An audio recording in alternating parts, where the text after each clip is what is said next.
چھوٹی سی بات لوگوں کو ٹریگر کر جاتی ہے. میں آپ کو بتاؤں میری اپنی زندگی میں ایک چھوٹی سی بات جس نے مجھے ٹریگر کیا. میرے ایک آفس کے کولیگ تھے, نئی انہوں نے داڑھی رکھی, ان کے والد صاحب تعویذ دھاگے کا کام کرتے تھے, تو وہ نئے اس طرف آئے, نماز پہلے ہی پڑھتے تھے. مجھے انہوں نے 5,000 روپیہ دیا. یہ میں بات کروں 2007 کی, 2007 کی. اس زمانے میں 5,000 روپیہ, آج 11 نومبر 2018 ہے. مجھے کہتے ہیں جی میں اب دین کی طرف آیا ہوں تو داڑھی رکھ لیے, لوگ مجھ سے مسائل پوچھیں گے, تو آپ نا مجھے کتابیں دین کے اوپر لا کے دیں کوئی, میں پڑھ لوں تاکہ مجھے مسئلے پہلے ہی پتہ ہوں. تو سارے ہم بھی بابی تھے اس وقت, ٹھیک ہے نا. تو میں نے جناب ان کے لیے بار شریعت خریدی.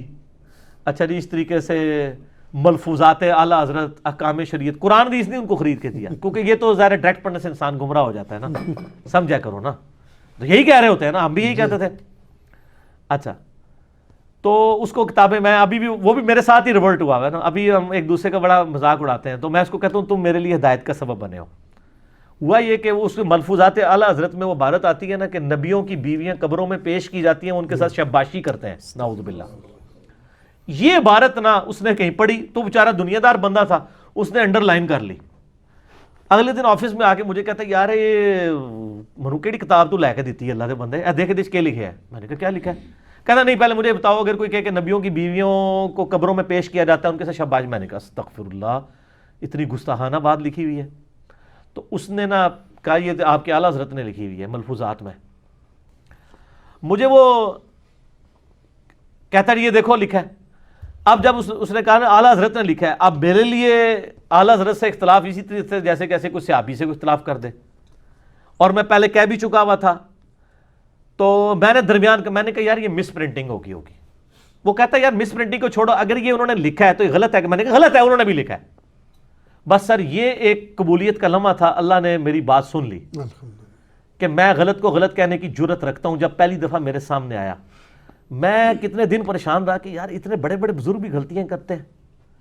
تو میں نے پھر تحقیق شروع کی. اسی دوران میں نے قرآن حکیم کا ترجمہ جو ہے نا پری ڈیٹرمنٹ ریزلٹس کے بغیر پڑھنا شروع کیا. وہ جو انجینئر کا فطرہ اٹھا ہے نا, وہ اہل حدیث تو ہم سے زیادہ پریشان ہے. سر تہاڈی پریشانی بھی نظر آ رہی ہے. تو سر وہ ہر گلی سے جو انجینئر نکل رہا ہے وہ اس لیے نکل رہا ہے کہ ہر گلی میں ایسے لوگ موجود ہیں جن کے دماغ میں ڈرل اور ان کو بات سمجھ آ جاتی. ایک جملہ کسی کی زندگی بدل سکتا ہے. آپ دیکھیں نا, اوس اور خزرج کی جب لڑائیاں ہوتی تھی یہودیوں کے ساتھ, یہ جنگجو لوگ تھے, ہمیشہ جیت جاتے تھے. تو یہودی کہتے تھے بچو جی اونٹتے تسی جیت جاندے ہو, جب آخری نبی آئیں گے نا ہم ان کے ساتھ ملیں گے, پوری دنیا کو فتح ہم کریں گے, تو پھر ہمارا مقابلہ تم نہیں کر سکو گے. یہ یہودی ان کو تڑی لگاتے تھے. قرآن میں بھی اشارتاً ذکر ہے کہ اس نبی کے آنے سے پہلے سورۃ البقرہ میں تم اس نبی کے وسیلے سے اللہ کی طرف دعائیں کیا کرتے تھے, اس حوالے سے کہ اللہ اس نبی کو جلدی جلدی بھیج. اور آج جب وہ نبی آ گیا تو تم پہلے منکر ہو گئے ہو یہودیوں. اچھا اب جب اوس اور خزرج حج کرنے کے لیے گئے نا مکہ اور مدینے, مکہ شریف مدینہ شریف سے, وہاں ان کو پتہ چلا کہ ایک پیغمبر ہونے کا دعویٰ کر رہا ہے شخص محمد ابن عبداللہ, اور نبی علیہ السلام بھی مشرکین عرب کے خیموں میں جا کے ان کو اللہ کی بات کرتے تھے. حج کے موقع کے اوپر چونکہ پورے عرب سے لوگ آتے تھے, حضور کہتے تھے چلو یار انہوں نے میری بات نہیں سنی, یہی سن لیں. جس طرح ہم کہتے ہیں چلو یار جہلم کے لوگوں نے سنی, آپ یوٹیوب پہ ویڈیو بنا کے ڈال دیں, تو پوری دنیا نے سن لی. اب جہلم والوں نے بھی دیکھا دیکھی سننی شروع کر دی. اینڈ پہ جس طرح فتح مکہ کے بعد اہل عرب نے بھی اسلام قبول کر لیا, تو نبی علیہ السلام کہتے ہیں چلو یار یہی میری بات سن لیں. اور ابو لہب خبیث پیچھے پیچھے چلتا تھا, وہ کہتا تھا یہ میرا بھتیجا ہے, یہ پاگل ہو گیا, اس کی بات نہ سنو.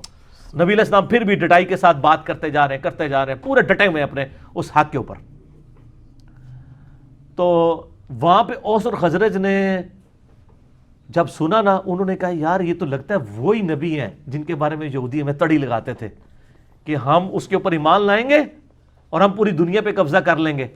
تو انہوں نے کہا پہلے اس سے کہ یہودی ان پر ایمان لائیں, ہم کیوں نہ مسلمان ہو جائیں. وہ ہدایت جو ڈائریکٹلی یہودیوں کی کتابوں میں تھی, وہ انڈائریکٹلی اوس اور خزرج کے لیے اسلام قبول کرنے کا سبب بن گئی, اور یہودی مر گئے. ہائے ہائے ہائے, قرآن کی تفسیر لکھنے والے ایاک نعبد و ایاک نستعین بابوں کو پکارتے مر گئے. ان کا ترجمہ پڑھ کے لوگوں نے اللہ کو پکارنا شروع کر دیا. یہ قسمت کی بات ہے سر. اوس اور خزرج نے اسلام قبول کیا, اور سر رومن اور پرشین امپائر پھر ان لوگوں نے گرائی ہے. اوس کے سردار تھے سیدنا سعد ابن معاذ, سعد ابن معاذ, جن کے بارے میں بخاری میں حدیث ہے اللہ کا عرش بھی ہل گیا ان کی وفات پہ.